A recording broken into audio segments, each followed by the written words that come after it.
अस्सलाम वालेकुम रहमतुल्लाहि व बरकातुहू। स्टेज पर मौजूद मजलिस इत्तेहादुल मुस्लिमीन के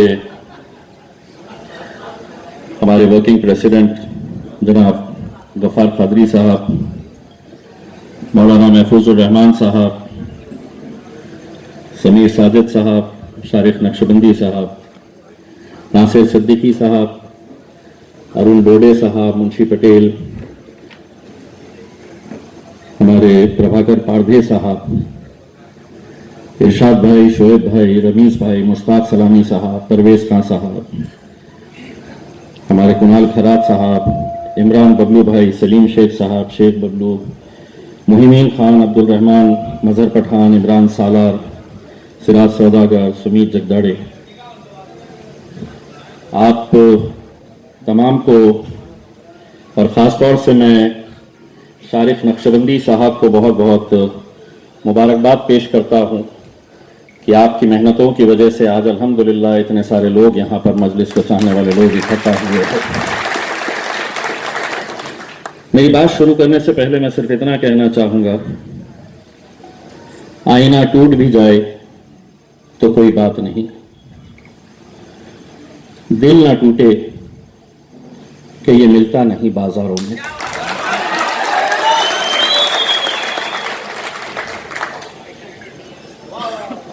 मुझे कई दिनों से ये ख्वाहिश थी कि मैं मजलिस इत्तेहादुल मुस्लिमीन के हमारे तमाम चाहने वालों से मुलाकात करूं, उनसे बात करूं। ये जितने भी लोग यहाँ पर मौजूद है, बैठे हैं, ये सब मजलिस से मोहब्बत करने वाले लोग हैं। ये हो सकता है कि किसी का इख्तिलाफ किसी के साथ हो सकता है। हमारे घर में मेरा एक बड़ा भाई है, मेरे से एक छोटा भाई है। हम तीन भाई हैं और तीनों की फितरत, तीनों के काम करने के तरीके, तीनों का काम करने का अंदाज अलग अलग है। लेकिन दुनिया की कोई ताकत हमको ये नहीं कह सकती है कि तुम तीन अलग अलग है, क्योंकि हम एक ही मां के पेट से पैदा हुए हैं और तीनों सगे भाई हैं हम। ये हो सकता है कि हम मजलिस के अंदर भी किसी का किसी के साथ इख्तिलाफ हो सकता है, लेकिन एक बात जो हम सब में कॉमन है, एक बात जिससे कोई इनकार नहीं कर सकता है, इख्तिलाफ होने के बावजूद भी, कि तुम भी मजलिस का झंडा लहराना चाहते हैं और मैं भी मजलिस का झंडा लहराना चाहता हूं। हम सब मजलिस के झंडे को लहराने के लिए हम जद्दोजहद करें, हमने मेहनत की है। आपको यकीन होगा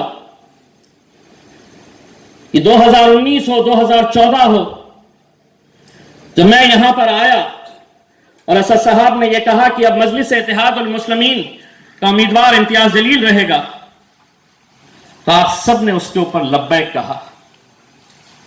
हो सकता है उस वक्त भी कई लोगों के दिल में यह नाराजगी रही होगी, ये मुझे क्यों नहीं, ये इम्तियाज जलील को क्यों दिया जा रहा है। लेकिन अल्हम्दुलिल्लाह मैं जिंदगी भर आप लोगों का एहसानमंद रहूंगा, क्योंकि उस फैसले के ऊपर आपने लब्बैक कहा था।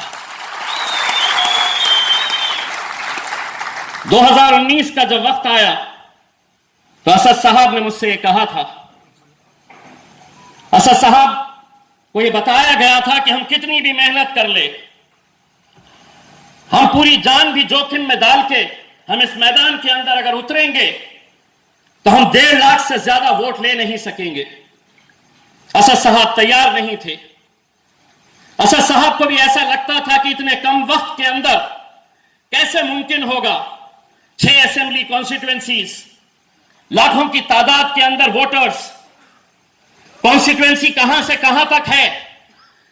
ये पूरी ईमानदारी के साथ अगर कहूं तो मुझे खुद नहीं पता था कि लोकसभा की कॉन्स्टिट्यूएंसी कहां से शुरू होती है और कहां खत्म होती है, कौन सा गांव औरंगाबाद में आता है, कौन सा जालना के अंदर जाता है, ये मुझे भी नहीं पता था।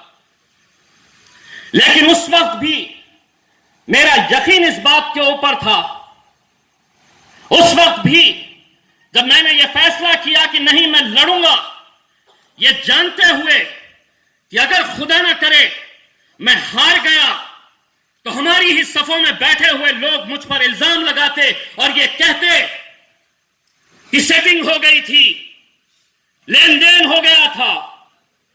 उस वक्त जब मैं खड़ा था तो कई सारे लोगों ने यह बात कही थी कि अब तो खैरे बड़ी आसानी के साथ जीत जाएगा। मैं उस वक्त भी एक बात कही थी, मैंने जब फैसला लिया तो एक बात समझ लीजिए, मैं कोई भी फैसला अपनी मर्जी से नहीं लेता हूं, इस्तिखारा करता हूं और अल्लाह की रजामंदी रही तो उसके बाद ही फैसला करता हूं। और उस इस्तिखारा के अंदर जब मुझे वो फरमान आया कि तुम लड़ो, मैंने तब जाकर असद साहब को यह कहा कि अगर असद साहब आपको किसी ने यह कहा है कि हम 1.5 लाख वोट लेंगे तो मैं आपको यह यकीन दिलाना चाहता हूं कि यह इलेक्शन हम वोटों से ज्यादा दुआओं से हम जीतेंगे। कैसी दुआएं? कौन है इम्तियाज जलील? 48 महाराष्ट्र के अंदर कॉन्स्टिट्यूएंसीज है। दिल्ली जाता हूं, दिल्ली के पुराने शहर जाता हूं, बिहार जाता हूं, गुजरात जाता हूं, अनजान लोग आते हैं मिलने के लिए और ये कहते हैं कि इम्तियाज भाई जब तुम्हारा नतीजा निकल रहा था हम मस्जिद में अपना सर झुकाए अल्लाह से गिड़गिड़ा रहे थे।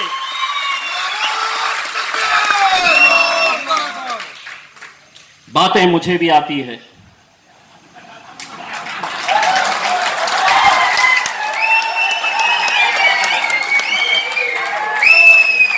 ज़बान अल्लाह ने असदुद्दीन अवैसी साहब के बाद अगर किसी को दी है तो अकबर साहब, और अकबर साहब के बाद किसी को दी है तो वह इम्तियाज जलील को दी है।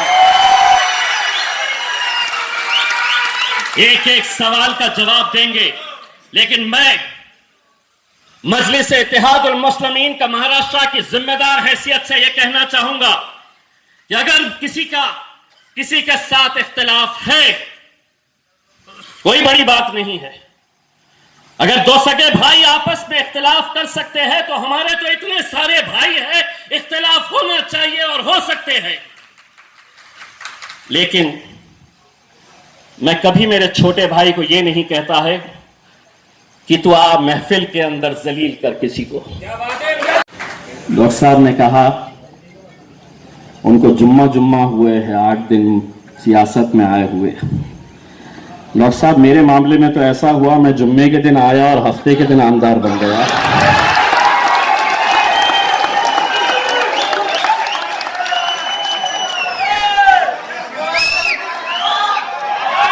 दूसरा जुम्मा जब आया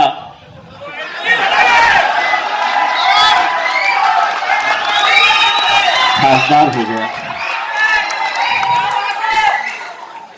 जीत और हार के फैसले मेरे भाइयों नियतों पर होते हैं। अल्लाह अगर जिसकी मदद करना चाहा तो यकीनन मदद करता है। ऐसा नहीं है कि अब जिंदगी भर इम्तियाज जलील ही रहेगा। मुझे सिर्फ यहाँ के मुसलमानों को, यहाँ के दलितों को, हमारे पिछड़े भाइयों को ये बात दिखानी थी, ये बात समझानी थी कि इतने सालों तक क्या वजह है, इतने सालों तक इतने सारे मुसलमान लीडर इस शहर से होकर गुजरे हैं। क्या वजह है कि कभी किसी ने क्यों हिम्मत नहीं की?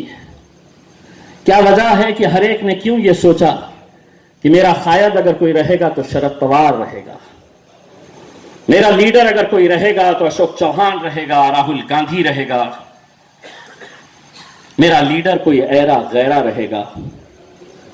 दोस्तों, सियासत से जब भी मैं जाऊंगा तो एक पैगाम देकर मैं जाऊंगा कि अगर तुम मुत्तहिद हुए, अगर तुम एक ताकत के साथ एक प्लेटफॉर्म के ऊपर रहे, तो दुनिया की कोई ताकत तुम्हें हरा नहीं सकती है, हरा नहीं सकती है। मैंने जैसा पहले कहा,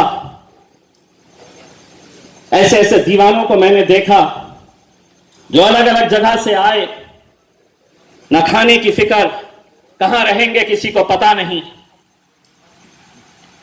कहां घूम रहे हैं, किस गाड़ी के अंदर घूम रहे हैं किसी को कोई पता नहीं। लेकिन करे, जब हम बिहार में गए तो कई सारे देश के अलग अलग हिस्सों से नौजवान वहां पर आए, महाराष्ट्र के कोने कोने से वहां पर आए। किसी को पता नहीं था, किसी को पता नहीं था कि वो कहां रह रहा है, क्या खा रहा है, किस गाड़ी में घूम रहा है। लेकिन सिर्फ मजलिस के झंडे को लहराने के लिए, असदुद्दीन अवैसी साहब को ताकत बख्शने के लिए वो लोग वहां पर दिन भर रात मेहनत करते रहे, एक अनजान इंसान के लिए जो ना उनका रिश्तेदार था न जान दोस्त था। लेकिन सिर्फ असद साहब ने हुक्म दिया और ये दीवाने लग पड़े। बहुत सारी बातें आप भी सुनते होंगे। ये होटल खरीद लिया,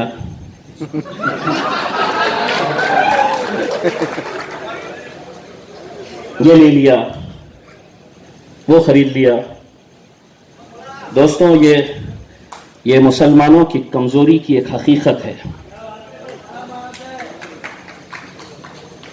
और मैं आज खुदा को हाजिर नाजिर जानकर मानकर ये कह रहा हूं, ये जो लोग कर रहे हैं, ये ऐसा नहीं है कि किसी ने कह दिया है। ये एक साजिश चलती है, एक महफिल बैठती है और उस महफिल के अंदर यह तय किया जाता है कि इम्तियाज जलील ने कल क्या खरीदा है और क्या लेने वाला है। अब कल होटलों के ऊपर इसकी चर्चा की जाए करके। और सुनिए, अगर मैं ले रहा हूं, अगर मैं कुछ कर रहा हूं, तो तुम्हारे अमाल तुम्हारे साथ जाएंगे, मेरे अमाल मेरे साथ जाने वाले हैं। मेरा हिसाब मुझे देना है। वक्फ की जमीनें,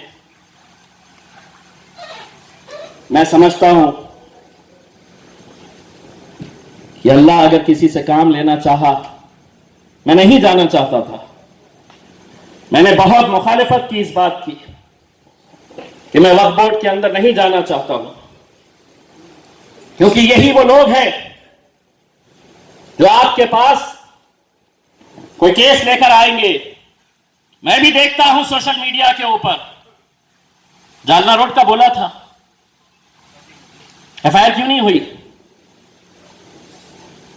कैसे कैसों से मैं मुकाबला कर रहा हूं, ये मैं जानता हूं और मेरा रब जानता है। मुझे किसी को कोई खुलासा देने की जरूरत नहीं है। 50 ये मोबाइल के पत्रकार घूमते हैं मार्केट में, यूट्यूब, चचा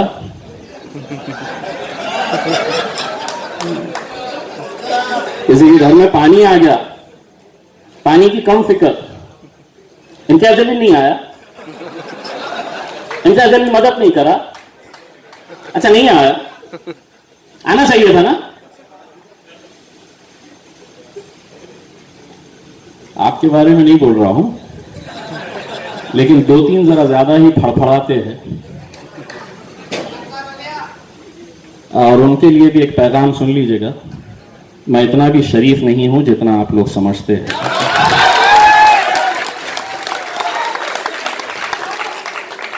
हम सियासत में आके जरा से शरीफ क्या हो गए तो सारी दुनिया बदनाम शुरू हो गई।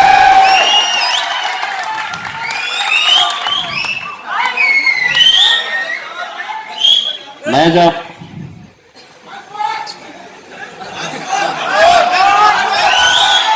हम सियासत में आके जरा से शरीफ क्या हो गए तो सारी दुनिया बदमाश हो गई।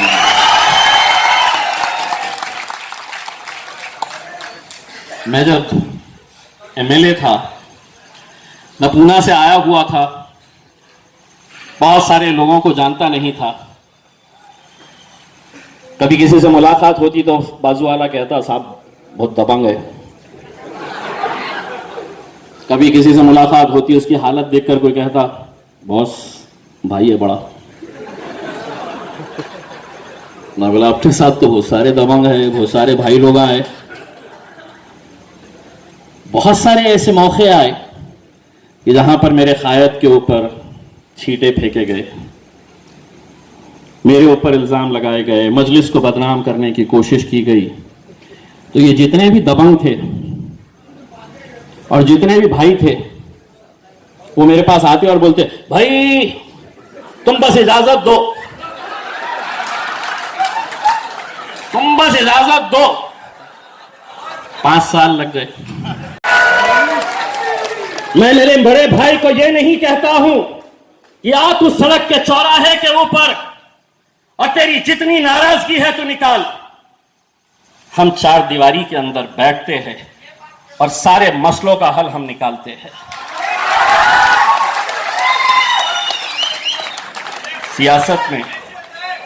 सियासत में जीत हार लगी रहती है, जीत हार लगी रहती है।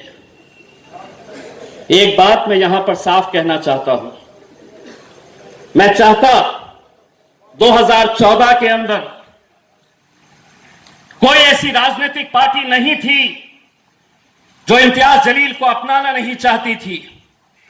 टिकट मैं कहीं और से भी ला सकता था, लेकिन मेरा यकीन मेरे कायद बैरिस्टर असदुद्दीन अवैसी साहब के ऊपर था, इसीलिए मैं मजलिस का दामन थामा, मजलिस के साथ हूं। आज आपके बीच ये एक वादा करके जाता हूं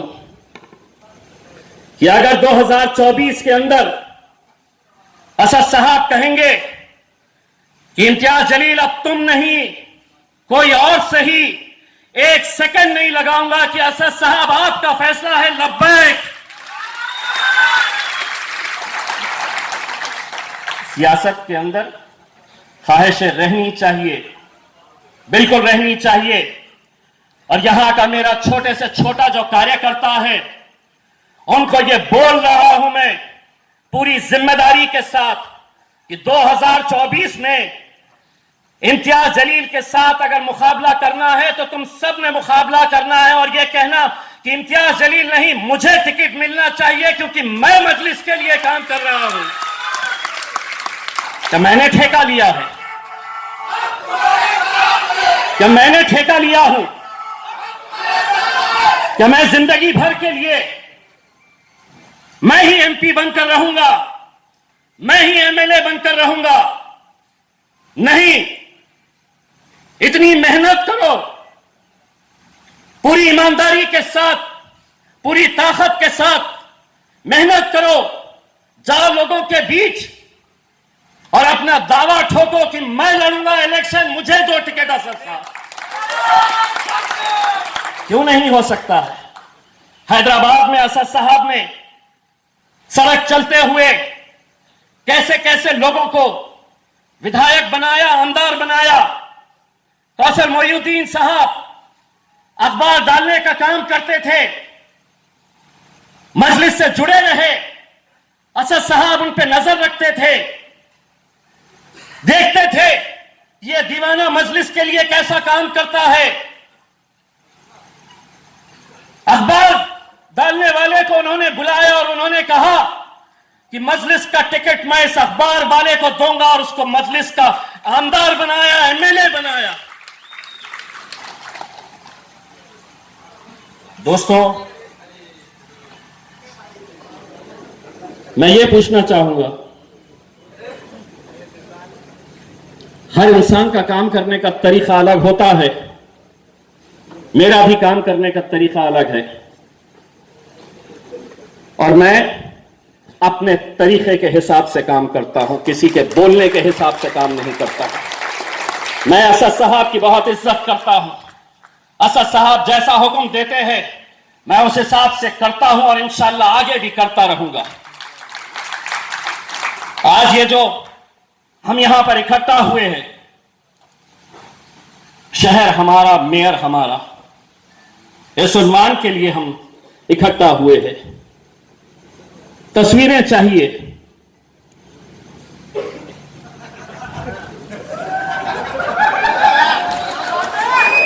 मेरी तस्वीर नहीं, मेरी छोटी तस्वीर, मेरी तस्वीर गायब।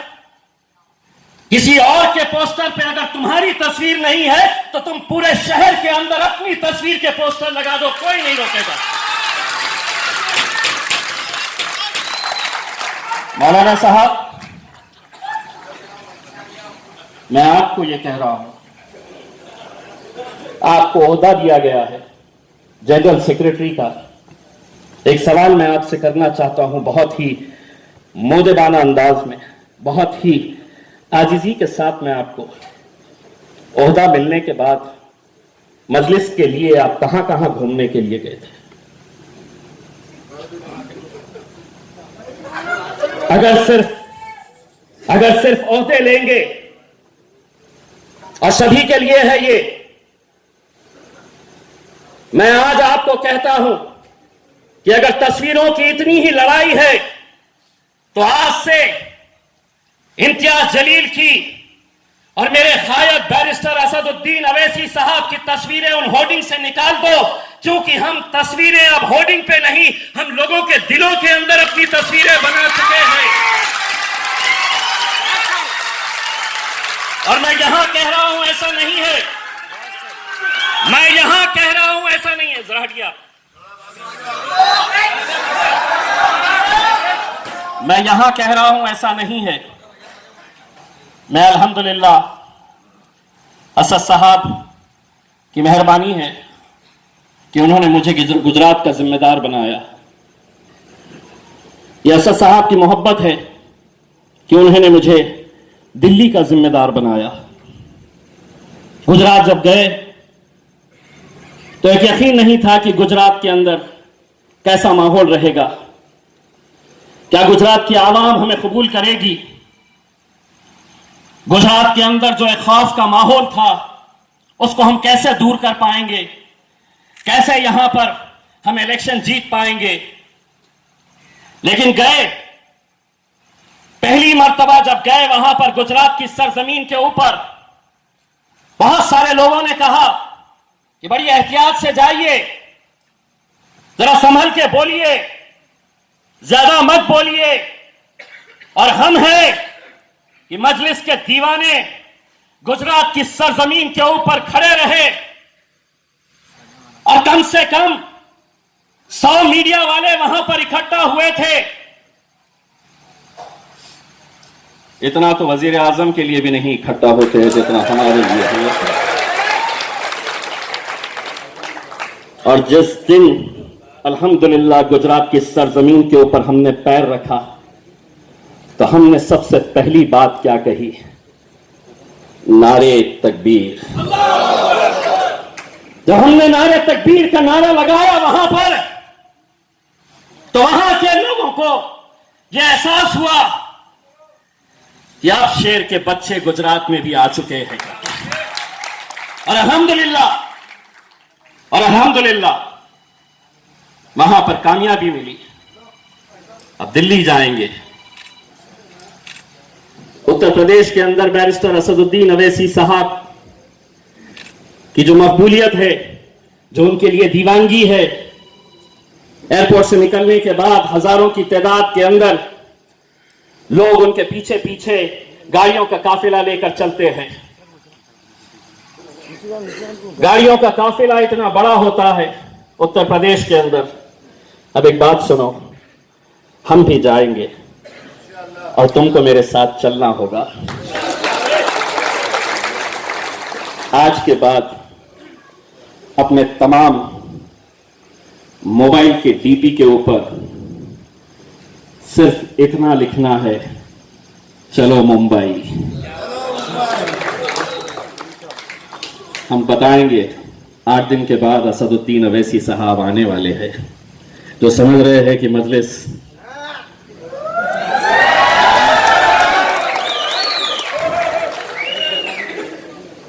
वो भी सोचेंगे। आपको इतना यकीन दिलाता हूं कि महाराष्ट्र की तारीख के अंदर इतना बड़ा मजमा मुंबई में इकट्ठा नहीं होगा जितना हम इकट्ठा करेंगे। बाद में समझ में आया हालत से कुछ नहीं होता है, फुट्टे ढोल भी रहते हैं बहुत सारे उसमें के।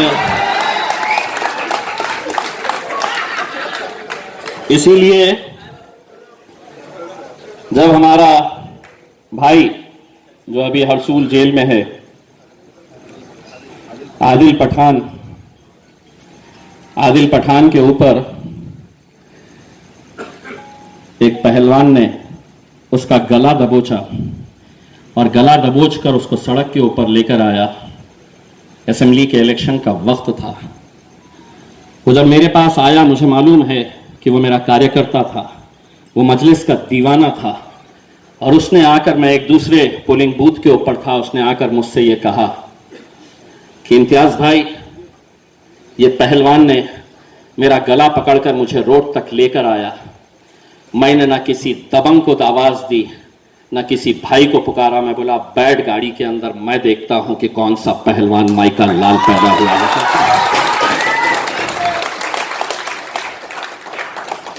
जिसको सब नौजवान है, सुन लो, जिसको जो भाषा समझ में आती है उसी भाषा में जवाब देना पड़ता है। अभी भी बहुत सारे लोग, ये जैसे ही कैमरा ऑन होता है ये यूट्यूब वालों का, हम इम्तियाज जलील को हम ऐसा हम वैसा, पप्पू पेजर,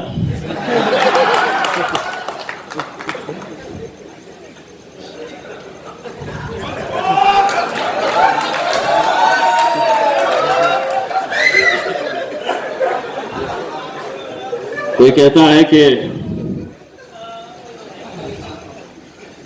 इसका गिरबान पकड़ लो, किसी की माई का लाल में दम नहीं है। अल्हम्दुलिल्लाह, जिस दिन ये कोशिश करेंगे तुम्हें पता चल जाएगा कि इम्तियाज जलील भी कौन है करके।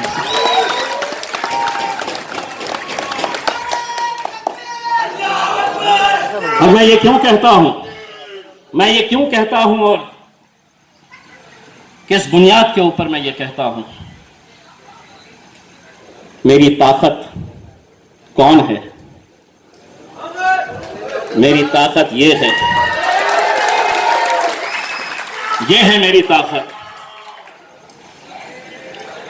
जिस दिन मुझे मालूम है कि फिरोज खान हमारा कॉरपोरेटर, इसकी जमानत रद्द की गई, आज तक इतिहास के अंदर हुआ नहीं है कि पुलिस स्टेशन के अंदर बैठ के हमने पुलिस वालों को घुटने के ऊपर टेकने के ऊपर मजबूर कर दिया। ये लोग, हमारे कॉरपोरेटर्स, मुझे मालूम है कैसी दिक्कतों का सामना करके, बोलना बहुत आसान है, ये कर दो वो कर दो, आज कैसे मुश्किलों के दौर से मैं गुजर रहा हूं, चाहे वो राष्ट्रवादी कांग्रेस हो,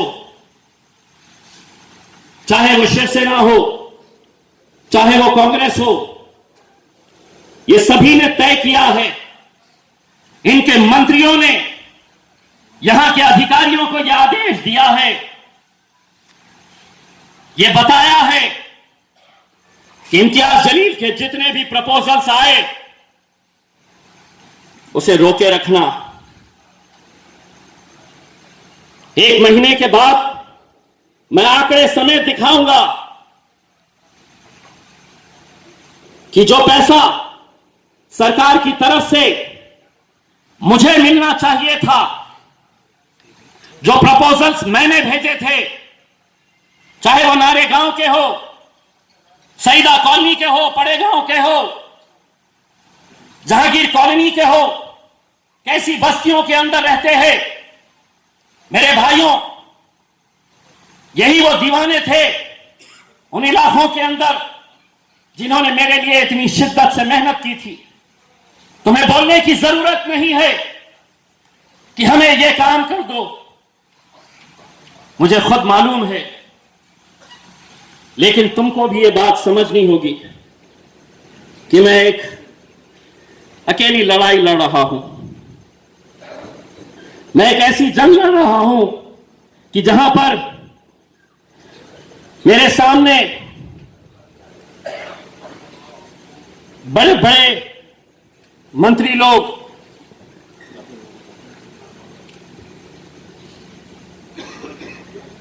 आज लेके जाओ, पानी पी लिया हूं। दोस्तों, ये ऐसी मुश्किलों से जब मैं गुजर रहा हूं, आपको याद होगा कि कुछ दिन पहले 17 सितंबर के दिन मुख्यमंत्री साहब आने वाले थे। पुलिस कमिश्नर ने 3 पेज का एक फरमान जारी किया, कोई सड़क पे नहीं आएगा, कोई नारा नहीं लगाएगा, कोई झंडा नहीं दिखाएगा, कोई विरोध नहीं करेगा। जब वो 3 पेज का ऑर्डर मैंने पढ़ा, मैंने कहा कि फौरन प्रेस कॉन्फ्रेंस ऑर्गेनाइज करो। और मैंने प्रेस कॉन्फ्रेंस के अंदर कहा कि मेरे मुख्यमंत्री मेरे शहर आ रहे हैं, मैं उनका सत्कार करूंगा। मैंने कहा कि मैं उनको फूलों से उनका स्वागत करूंगा, उनका धन्यवाद अदा करूंगा कि उन्होंने इस शहर के अंदर दिन में 2 टाइम पानी मिलता है, साफ सुथरा पानी मिलता है, सड़कें कोई खराब नहीं है, गंदगी कहीं दिखती नहीं है। इतना अच्छा काम कर रहे हो तो मैं स्वागत करूंगा।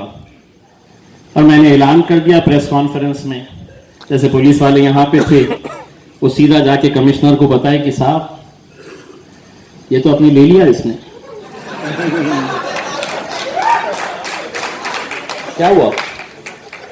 बोले साहब वो विरोध नहीं करेगा, वो सत्कार करेगा, वो फूल बरसाएगा। मेरे पास कुछ बड़े पुलिस अधिकारी आए और आके बैठे और बैठ के बोले साहब वो आप जो कर रहे हैं ना आप, तो वो साहब थोड़ा, तो मैं भी मन ही मन मुस्कुरा रहा था। तो मैंने बोला क्या? तो बोले नहीं साहब वो आप 17 सितंबर को जो, हाँ। मैं बोला क्या?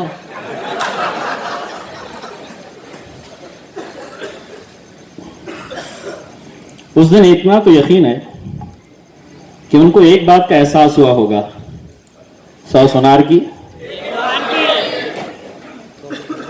नहीं जमता। और हम क्या है, चिल्ला रहे लोग, अरे अरे तो है नहीं। तो वो ऑफिसर जो है वो आखिर में मुझसे कहा कि देखिए साहब आप वो जो 17 सितंबर को जो कर रहे हैं ना, तो वो थोड़ा आप ऐसा करिए ना साहब, हम आपकी मुलाकात मुख्यमंत्री से डायरेक्ट करवा देते हैं करके, आप वो मत करिए ना। मैं बोला क्या मत करिए? आप बोलिए तो सही, क्या मत करिए? नहीं, बोले साहब वो आप जो फूल।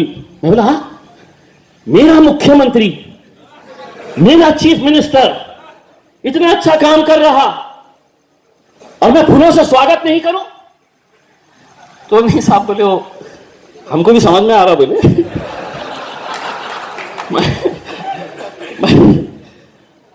मैं उनको बोला एक काम करिए, मैंने आपको लिखित में दे दिया हूं कि मेरे मुख्यमंत्री आदरणीय उद्धव ठाकरे साहब 17 सितंबर के दिन आने वाले हैं झंडा चढ़ाने के लिए। एयरपोर्ट से लेकर सिद्धार्थ गार्डन तक मेरे पूरे जितने भी बच्चे हैं ये सड़क के ऊपर खड़े रहेंगे, उनका गाड़ियों का काफिला जाएगा और हम उनके ऊपर फूल बरसाएंगे।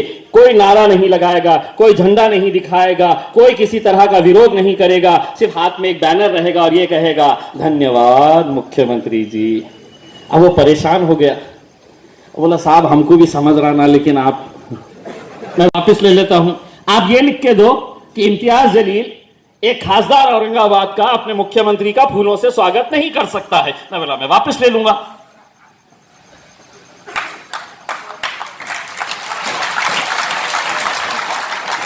जाते जाते एक जो ऑफिसर था उसने कहा, साहब एक बात बोलूं, मेरी लाइफ इतनी हो गई पुलिस डिपार्टमेंट में, आपके जैसा नेता नहीं देखा साहब मैंने। और उसने कहा कि साहब आप करो, पूरा पुलिस डिपार्टमेंट आपके साथ रहेगा। क्यों करो? इसलिए कि शहर के अंदर जब तरक्की की बात आती है, जब विकास की बात आती है, जब कब काम करने की बात आती है, तो हर तरह से हम सियासत की नजर से देखते हैं। लेकिन आज अल्हम्दुलिल्लाह, आज इतने सारे लोग अगर मजलिस के ताल्लुक से उनका नजरिया देखने का बदला है, तो वो इसलिए नहीं बदला है कि हम तकरीर करते हैं, हम बहुत अच्छी तकरीर करते हैं। वो इसलिए बदला है कि वो देखते हैं कि हम काम भी करते हैं। इसीलिए लोगों का देखने का नजरिया आज बदला है। मेरे भाइयों, आएगा 2 महीने 3 महीने के बाद, कोई बुरी बात नहीं है कि अगर कोई एक मामूली सा, एक हमारा छोटा सा कार्यकर्ता ही क्यों ना हो, वो ये ख्वाहिश दिल में रखे कि साहब मैं भी कॉर्पोरेटर बनना चाहता हूं, कोई बुरी बात नहीं है। और तुम उस शख्स से ये मांग रहे हो जो खुद तुमको ये कह रहा है कि तुम कॉर्पोरेटर नहीं, तुम एमपी की टिकट भी मांगो, मैं तुम्हारा साथ दूंगा, बशर्ते काम वैसा करो। लेकिन यह है कि हमारे सफ़ों में इत्तेहाद होना बहुत जरूरी है। इख्तिलाफ हो गए, 4 दीवारी के अंदर हमको बैठकर वो खत्म करने की जरूरत रहेगी।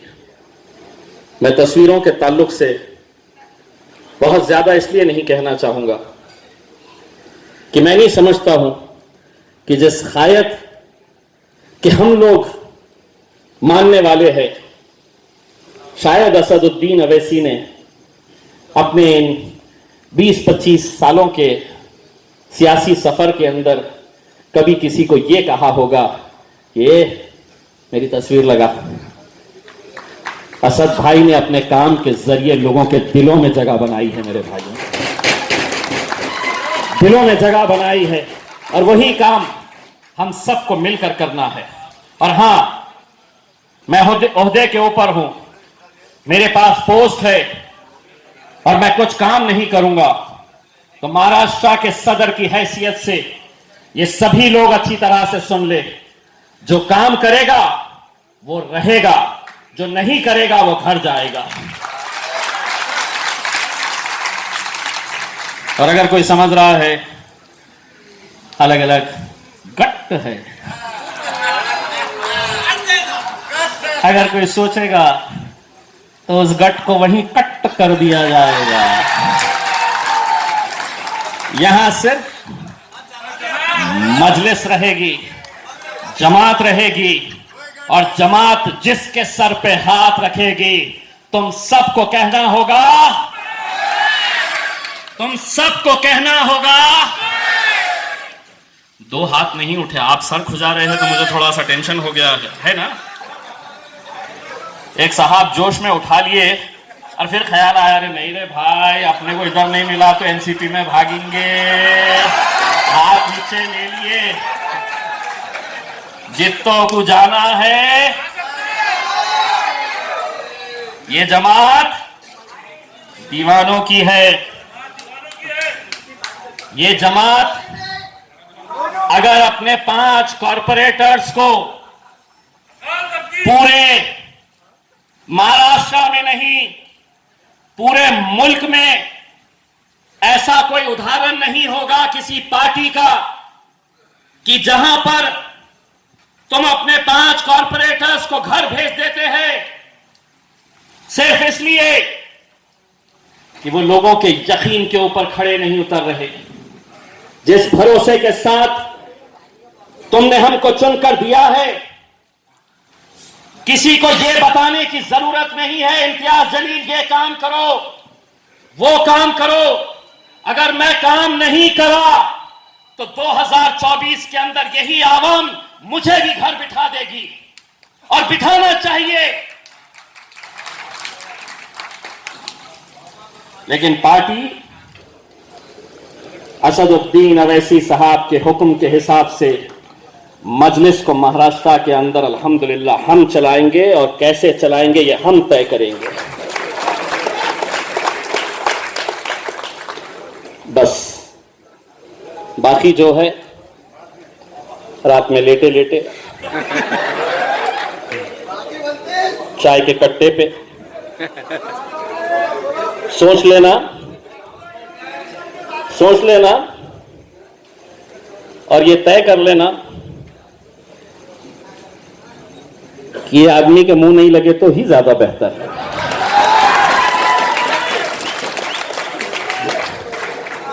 अगर किसी के सवाल है तो जैसा असद साहब कहते हैं, ये वो जमात है जिसने गूंगे मुक्कों को भी बोलना सिखाया है।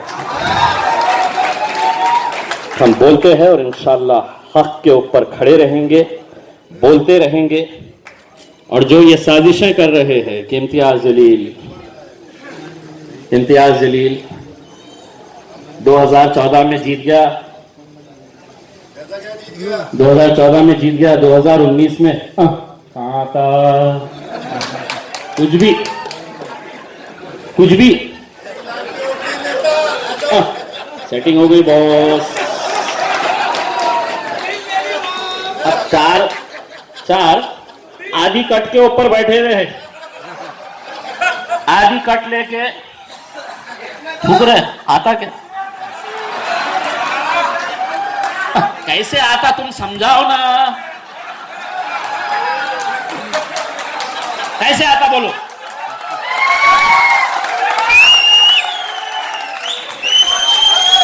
मतलब ज्ञानी जितने भी थे जो अपने को ये समझते थे कि अपने अंदर सियासत का बहुत बड़ा कीड़ा है, अपन बोलेंगे कहां से आता, हो गई। देखो मैं बताता, कागज दे ये इसका मुसलमान भाई आते के नहीं, ये पूछो ही मत मेरे से, आके ये बोलो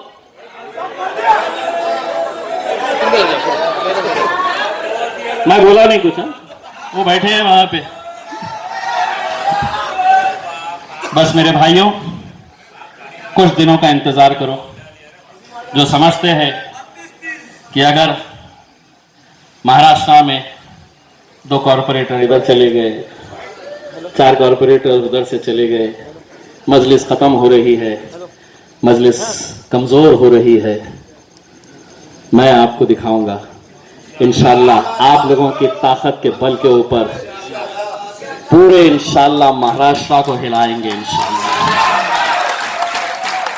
बस सिर्फ इतना लिखो डीपी पे, चलो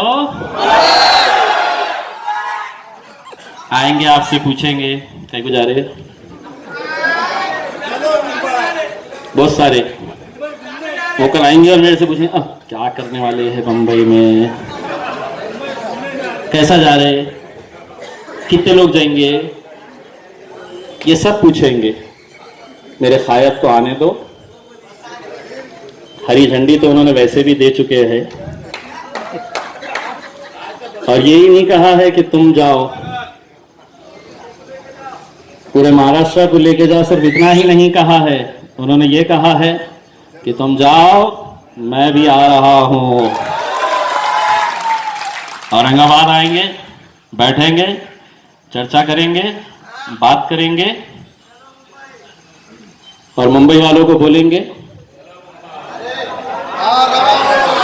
आ रहा हूं मैं, अब आ रहा हूं मैं नहीं रहेगा, आ रहा हूं हम।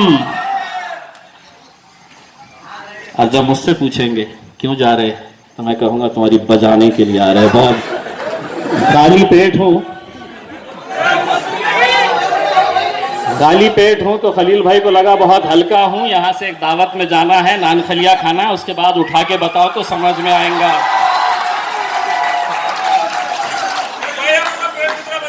हाँ? और जो लोग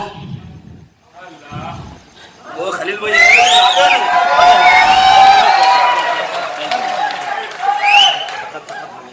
और जो लोग ये समझते थे, जो लोग मुझे ये कहते थे कि गुजरात जाओ तो बहुत एहतियात बरतो, अल्हम्दुलिल्लाह अगर अल्लाह ने चाहा, अगर ऊपर वाला तुम्हारे साथ हो तो ताकत खुद ब खुद बन जाती है। और यही वो ताकत है कि आज अल्हम्दुलिल्लाह जब मैं पार्लियामेंट के अंदर बैठता हूं और सामने नरेंद्र मोदी बैठता है तो अब सिर्फ असदुद्दीन अवैसी उसकी आंखों में आंखें डालकर बोलते नहीं है, अब इम्तियाज जलील भी उसकी आंखों में आंखें डालकर बोलता है। और उस दिन मुझे यह एहसास होता है कि वहां पे खड़ा तो मैं अकेला हूं, लेकिन मेरे पीछे ताकत है। तो ये ताकत है मेरे भाइयों।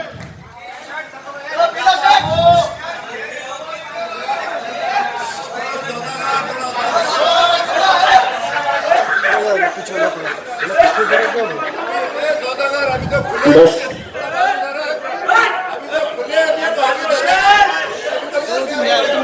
मैंने सौदा का ठीक है, एक दो है फड़फड़ाने वाले, हाँ, इतने दलील देते, यही था ना।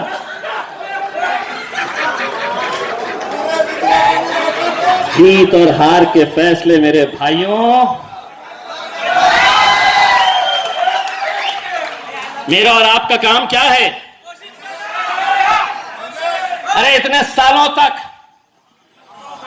थी ना, राष्ट्रवादी थी ना, पवार पप्पा ने कभी बोले क्या कि जाओ? अजीत दादा आके कभी बोले क्या लड़ो, मैं जिताता? नहीं। एक काम करो, बोले तुमको कॉर्पोरेटर बनाता, बाकी तुम हमारी शतरंजियां उठाओ। अल्हम्दुलिल्लाह जो इम्तियाज जलील आज से 7 साल पहले किसी पवार का इंटरव्यू लेने के लिए 3-3 घंटे खड़े रहता था, आज अल्लाह ने उसे ऐसी इज्जत बख्शी है कि वह पवार के बाजू जाकर बैठता है।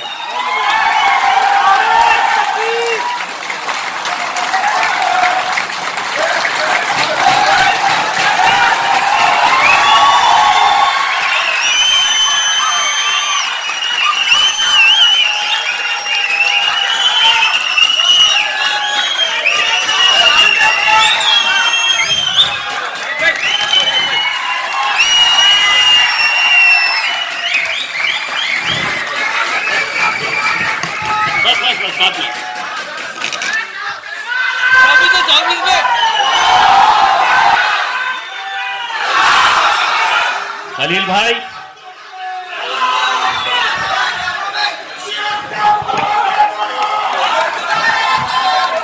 खलील भाई, जब मैं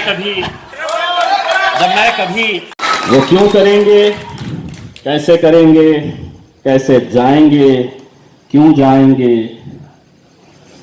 यहां पर पुलिस वाले भी रुके हुए हैं लिखते हुए। 8 दिन के बाद बताएंगे,